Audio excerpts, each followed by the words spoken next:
우리들에게 앞을 내다보는 안목이 참 부족합니다. 사람 사이에 상대적 차이는 있지만 결정적으로 부족하다 하는 것은 다르지 않습니다. 주로 우리는 우리 경험을 근거로 앞을 내다보는데요. 그래서 우리 딴에는 확신을 하지만, 그러나 우리가 경험한 경험도 어떤 때는 틀립니다. 우리가 생각하지 못했던 일들을 만나는 것입니다. 그리고 전혀 예상하지 못했던 그런 결과도 만나는 것입니다. 내일에 대한 계획을 하면서 지금보다 더 어려워질 것을 생각하고 계획하는 사람이 누가 있겠습니까? 그러나 우리가 계획한 대로 잘 되지 않는 것이 인생이기도 하는 것입니다. 대통령제를 시행하는 한국 같은 국가에서 대통령의 권한이 아주 막강합니다. 그 막강한 권한 중에 하나가 임명권인데요. 아시는 것처럼 대통령이 국무총리 비롯해서 장차관, 그 대통령이 임명할 수 있는 그런 권한이 아주 굉장합니다. 그런데 대통령이 임명한다고, 대통령이 지명을 한다고 반드시 임명이 되지 않는 경우도 있는데, 국회에서 동의를 받아야 되는 그런 경우가 있습니다. 특히 이제 국무총리 임명이 그렇거든요. 그런데 최근 한국 경우를 보면 그 국무총리 지명, 후보자를 지명하는 것부터 쉽지 않습니다. 대통령이 지명을 할 때에는 그 주위의 참모들이 얼마나 잘 살펴서 그 후보자 자격 검증 이런 걸 해서 지명을 하겠습니까마는, 그렇게 지명을 했는데도 한 번도 아니고 두 번, 심지어는 세 번 연이어서 국회에서 부결되어서, 그래서 지명을 철회하든지 아니면 본인이 스스로 자진 사퇴하는 경우들이 잦은 것입니다. 이런 걸 볼 때 아마 대통령 주변에 있는 사람들이면 아마 이 시대에 가장 아마 머리가 출중하고 뛰어난 사람들이라 그렇게 말할 수 있지 않겠습니까? 그런데 그런 예상도 빗나가는 것입니다. 그들이 생각하지 못했던 암초를 만나는 것입니다. 이런 일이 정치권에만 있지 않고요, 학계에도 있습니다. 의료계에도 있고요, 예술계에도 있고, 경제, 사회 모든 분야에 이런 일들이, 그것도 아주 많습니다. 인간의 어리석음을 보여주는 것입니다. 인간의 어리석음의 한계를 보여주는 것입니다. 우리가 한 가지 인정해야 될 것이 있습니다. 우리는 참 근본적으로 어리석다. 그래서 하나님, 우리를 도와주옵소서. 하나님, 우리를 불쌍히 여겨주세요 하는 것이 필요한 것입니다. 어리석고 우둔한 우리에게 하나님이 주시는 참 귀한 선물이 있는데, 하나님의 말씀입니다. 우리가 하나님 말씀을 만난다는 것은 얼마나 큰 축복인지 모르는 것입니다. 그래서 시편 기자는 주의 말씀은 내 발의 등이요 내 길의 빛이니이다 이렇게 고백했습니다. 시편 119편 105절에요. 인간 지혜가 우리 삶의 빛이 되는 게 아니고요, 주의 말씀이, 하나님의 말씀이 우리 인생의, 우리 길에 빛이 된다, 우리 길을 인도하신다 하는 것입니다. 그래서 그 여호와를 경외하는 것이 지식과 지혜의 근본이 되는 것입니다. 우리가 하나님을 어떻게 경외할 수 있습니까? 이 경외라는 말은 사랑으로 존경한다는 말입니다. 사랑으로 두려워한다는 말입니다. 무서워서 두려워하는 것하고 그 말하고는 다른 의미가 경외한다 하는 것입니다. 여호와를 경외한다. 어떻게 우리들이 하나님을 진정으로 경외할 수 있습니까? 절대로 하나님을 경외하는 것은 말로만 가지고는 되지 않습니다. 성경적인 방법이 있는데, 하나님을 경외한다는 것은 하나님을 존중히 여기는 것입니다. 우리가 어떻게 하나님을 존중히 여길 수 있겠습니까? 하나님의 말씀을 존중히 여기는 것입니다. 하나님의 말씀을 인정하는 것입니다. 하나님의 말씀의 지혜를 인정하는 것입니다. 하나님 말씀을 순종하고 또 하나님 말씀을 따라서 사는 것, 그것이 여호와를 경외하는 방법입니다. 그 삶이, 하나님 말씀을 쫓아 사는 삶이 바로 지혜로운 자의 삶이라. 그게 지혜자의 삶이라 성경이 이렇게 가르칩니다. 하나님 말씀에 떠날 때, 우리가 하나님 말씀에 불순종하고 무관심할 때, 그때 하나님 말씀의 자리를 우리 인간 지혜가, 인간 생각이 채우는 것입니다.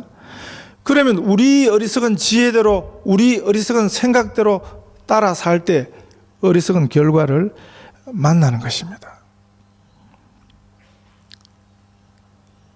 우리가 우리 어리석음의 결과로 고통을 받습니다. 고난을 당합니다. 문제를 만납니다. 그럴 때 다시 처음으로 돌아가야 하는 것입니다. 하나님께서 이스라엘 백성들에게 주신, 우리 구약을 읽다 보면 또 여호수아 이 정복사, 정복 전쟁사 속에서 자주 들려주시는 말씀이 뭐냐면, 하나님의 명령이 뭡니까? 가나안 족속을 진멸하라 하는 것입니다. 그들과 함께 살지 말라 하는 것입니다. 우리 속담에 자다가도 엄마 말 들으면 떡이 하나 더 생긴다, 이런 말이 있습니다. 들어보셨습니까? 부모님 말씀을 잘 들으면 아무래도 낫다 하는 말이겠지요. 그런데요, 인간의 말은 안 들어도 그렇게 영향이 지대하지 않습니다. 결정적인 순간에 우리는 하나님 말씀을 귀담아 들어야 합니다. 하나님께서 뭐라고 말씀하시는가? 목사들 중에도 자기 말 안 들으면, 목사인 자기 말 안 들으면 큰일 난다는 식으로 말하는 사람들이 있는데, 목사의 말과 하나님의 말씀은 동일하지 않습니다. 한국서 최고의 설교가라고 인정받는 목사 한 분이 있습니다. 그런데 그 교회 출신, 그 교회 장로 출신 변호사가 한 분 있었는데, 책을 냈는데 자기가 모셨던 그 목사에 대한 책을 냈습니다. 그 목사의 문제를 밝힌 책입니다. 그 책에 보니까 이런, 그 목사의 문제를 지적하는 중에 이런 지적이 있더라고요.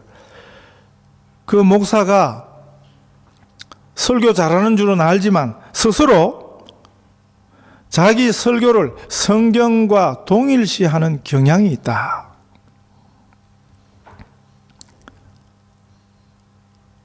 자타가 공인하는, 한국을 대표하는 아주 대표적인 설교가이지만, 아무리 그 목사가 위대해도 성경 말씀하고 자기 설교를 동일시하는 것은 내 설교가 곧 성경이다, 그건 엄청난 교만입니다.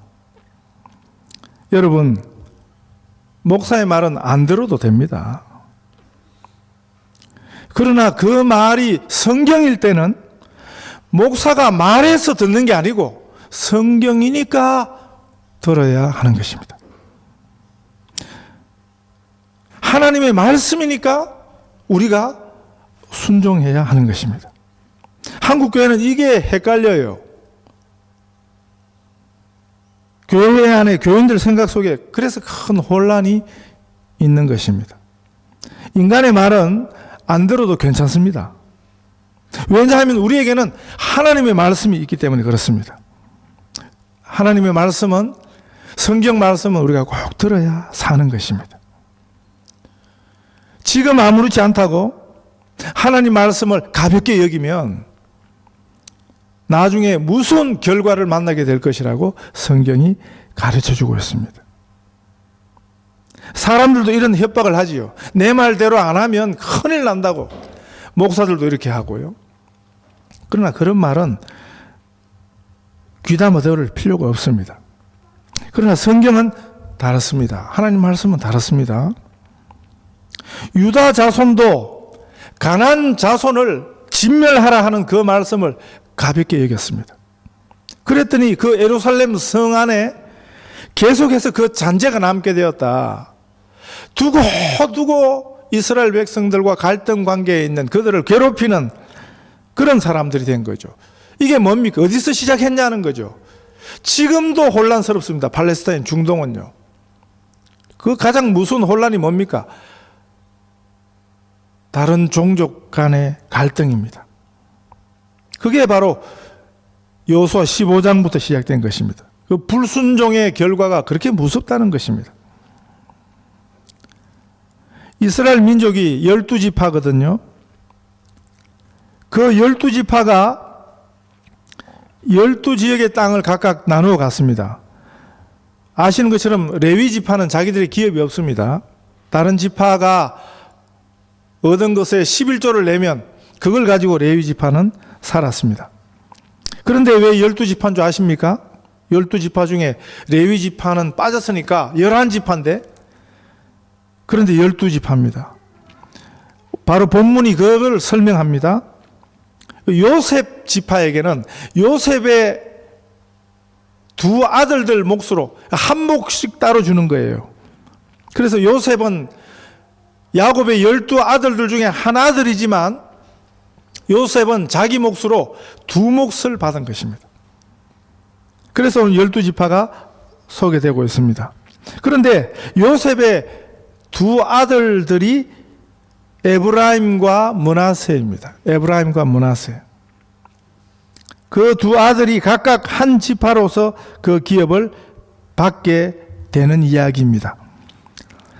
요셉의 아버지가 야곱이 요셉의 두 아들들을 축복하면서 장자와 차자를 바꾸어서 축복을 했습니다. 에브라임은 둘째 아들인데 장자의 축복을 받았습니다. 그래서 우리가 이 이스라엘 12지파 이야기를 보면 제일 중요한 지파는 어떤 지파요? 유다 지파입니다. 유다 지파. 왜 그래요? 그래서 지금 이스라엘인들을 유대인이라 그러잖아요. 유대인.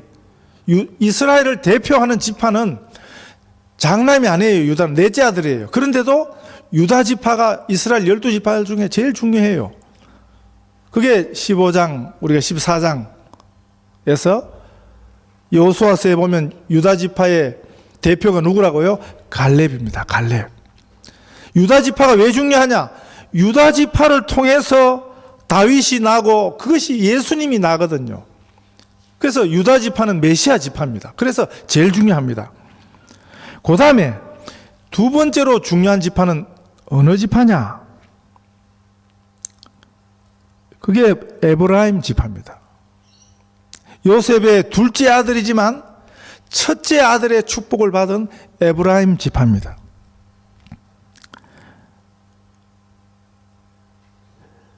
다윗 이후에 솔로몬이 죽고 나서 이스라엘 왕국이 둘로 나누어지죠.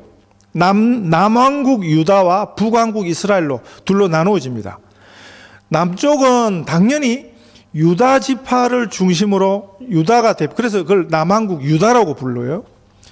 북왕국 이스라엘은 에브라임 지파를 중심으로 북왕국 이스라엘을 대표하는 지파가 에브라임입니다. 그걸 보여주는 거죠. 그런데 오늘 성경이 뭘 보여줍니까? 우리가 오늘 15장도 그렇습니다만 16장도 참 이게 뭔 소린가. 네. 이스라엘 지역 지명을 좀 알면 그래도 나은데 지명을 잘 모르면 오늘 본문 내용이 참 어렵지요. 그런데 이 이야기가 무슨 이야기냐 하면 이스라엘을 남과 북으로 나누었을 때 남쪽의 중심은 유다, 그리고 북쪽을 대표하는 지파는 에브라임이라는 것을 지명적으로 설명하는 것입니다. 그런데 오늘 성경이 우리에게 무엇을 알려줍니까? 오늘 본문 중에 제일 중요한 본문 10절입니다. 10절. 16장 10절. 그들이 게셀에 거하는 가나안 사람을 쫓아내지 아니하였으므로 가나안 사람이 오늘날까지 에브라임 가운데 거하며 사역하는 종이 되니라. 지난주에 살펴본 15장 맨 마지막 절 말씀 63절에 뭐라고 그랬습니까? 유다 지파 이야기인데 예루살렘 거민 여부수 사람을 유다 자손이 쫓아내지 못하였으므로 여부수 사람이 오늘날까지 유다 자손과 함께 예루살렘에 거하니라. 이 두 구절이 얼마나 비슷합니까? 이스라엘 12지파 중에 둘로 나누었을 때 남쪽을 대표하는 유다 지파도 결국 하나님 말씀을 경히 여겼습니다. 그것이 준 결과가 어떤가를 보여주고, 그리고 북이스라엘을 대표하는 에브라임 지파도 가나안 족속들을 진멸하라는 하나님 말씀을 제대로 순종하지 않았다 하는 것을 보여주는 것입니다. 결국 이 불순종이 그 나라들을 망하게 합니다. 무너지게 합니다. 그것이 성경이 보여주는 것입니다. 그들이 이스라엘 중에 함께 거하니라, 사역하는 종이 되니라, 이런 표현들을 보면 종을 그냥 얻었네 이렇게 생각할 수 있지만, 그러나 인간은요, 주인이 종에게 영향을 주는 것만이 아니에요. 인간은 부리는 종에게도 영향을 받습니다. 나쁜 영향은 더 그렇습니다. 좋은 영향도 받습니다만은 나쁜 영향의 영향력은 몇 배나 더 강한 것입니다. 인간 죄성이 원래 그런 경향이 있는 것입니다. 우리가 주변에 좋은 친구들과 있으면 그 좋은 영향을 받습니다.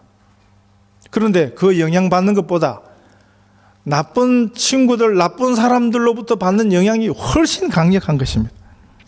그게 왜 그런가 하면 우리의 죄성의 근본이 그렇다는 거죠. 특별히 결정적으로 이 이스라엘 백성들이 하나님 없이 사는, 하나님이 그 인생에 없는 가난한 사람들의 그 영향을 받게 된 것입니다. 오늘 우리들도 마찬가지입니다. 우리가 이 세상 속에 살아갈 때 많은 불신자들, 우리 주변에 많은 불신자들 가운데 우리가 살아가고 있습니다. 우리가 불신자들을 하나도 안 만나고 살 수는 없습니다. 그리고 또 성경은 우리 교회와 성도의 자리가 어디냐면 세상 속이거든요. 너희는 세상의 빛이 되라, 세상의 소금이 되라. 우리 세상을 떠나서는 안 돼요. 세상에 머물러 있어야 됩니다. 세상으로 가야 합니다. 그런데 우리가 가는 세상은, 우리가 머무는 세상은 우리 주변에 온통 불신의 기운이 가득한 것입니다. 그러면 지금 어떻게 해야 될까요? 가나안 정복 시대처럼 우리 주변의 불신자들을 죄다 진멸해야겠습니까? 그러면 큰일 나죠. 오늘 우리는 이 말씀을 어떻게 적용해야 할까요? 첫 번째는 우리가 세상 속에 살면서 항상 그 세상의 영향, 세상 물에 녹아나지 않도록, 세상 물에 영향을 받지 않도록 주의가 필요한 것입니다. 기도하고 나아가시고요. 기도하고 하루를 시작하시고요. 우리가 교회에 와서 처음에 기도합니다만 세상에 직장에 가셨을 때도 처음에 기도하십시오. 하나님 도와주세요. 하나님 인도해 주세요. 왜냐하면 세상의 그 영향에 대해서 우리가 주의해야 하는 것입니다. 하나님 없이 사는 그 불신의 영향을 우리가 주의해야 하는 것입니다. 이 가나안 정복 이야기, 이 여호수아서에서 어떤 경우만 이방인, 가나안인들이 이스라엘 안으로 들어오는 것을 용납했는가? 그 용납한 경우가 있지요. 두 가지 경우입니다. 하나는 뭐예요? 라합의 경우입니다. 그리고 기본 거민들의 경우입니다. 그들이 하나님 앞에 손을 들고 나왔을 때 그때는 그들을 용납합니다. 그 경우만 용납합니다. 우리가 이 말씀을 우리 삶에 적용을 하면 우리가 불신자들과 관계를 할 때 우리가 늘 만나니까 항상 우리가 가장 중요한 목적을 하나님의 구원 안으로 그들을 초대하는 그런 목적을 가져야 되는 것입니다. 그러지 않으면 우리가 그 영향을 받을 것입니다. 그것이 성경의 경고입니다. 특별히 우리가 속해 있는 그 주변 우리 이웃들을 위해서 그들의 영혼 구원을 위해서 우리가 기도해야 합니다. 그것 때문에 하나님께서 우리를 보내신 것입니다. 이렇게 우리가 질문을 할 수 있습니다. 왜 하나님이 나를 이곳에 보내셨나? 왜 하나님께서 나를 이곳에 있게 하시는가? 거기에 대한 답을 오늘 본문이 주는 것입니다. 저는 지금 세상에 나가면 우리 한인 사회도 마찬가지죠. 교회 나간다는 사람, 소위 교인들은 굉장히 많이 만납니다. 여기 가도 있고 저기 가도 있고. 저의 관심은 저 사람이 진짜 예수를 믿는가 하는 것입니다. 부모님들 주로 만나면 자기 자녀들이 공부는 어떻게 하고 직장은 어떻게 가고 성격이 어떻고 저한테는 그런 이야기를 별소리로 들립니다. 저는 예수를 어떻게 만났는가, 예수를 어떻게 믿고 있는가, 그것이 가장 중요한 관심사입니다. 우리가 우리 주변의 사람들을 대할 때 가져야 할 최고의 관심이 이것이 되어야 하는 것입니다. 세상 속에 살지만 세상 물에 녹아나지 않고 오히려 이 세상에 영향을 주는 우리 성도들 다 되시기를 축복합니다.